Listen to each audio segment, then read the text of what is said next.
Next flight, Dubai, Manila. Hanapin natin yung kung saan yung gate.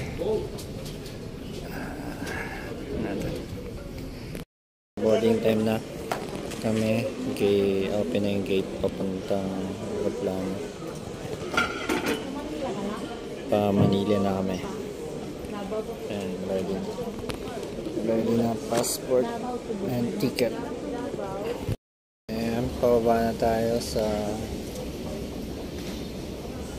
papuntang plane. Ayan yung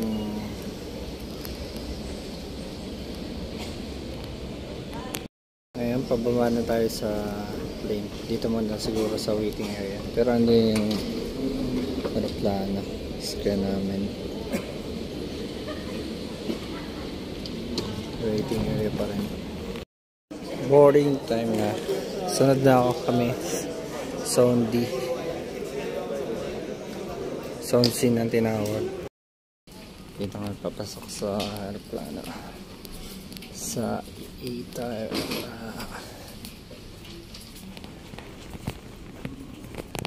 Gilid tayo. Upo mamaya. Papuntang Manila. Emirates.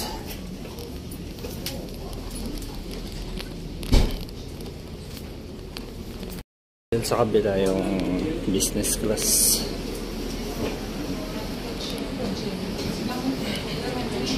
Dito pasok na tayo sa economy class na ba?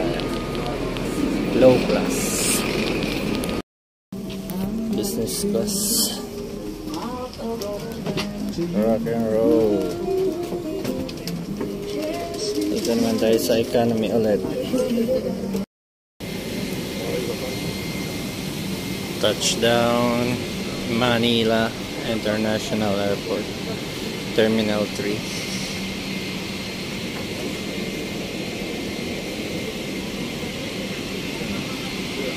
Pababa na kami.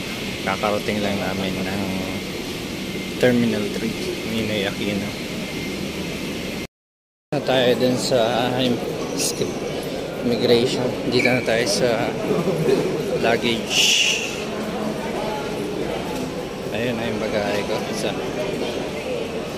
Wala pa yung isang... Ay, kukunin yung bagahe ko. Mababa tayo dito. Touchdown Manila Terminal 3. Ayun ang bagahe ko. Dalawa. Ayun ang isa. Hintayin lang natin makarating dito. Buti may CCTV na sila dito.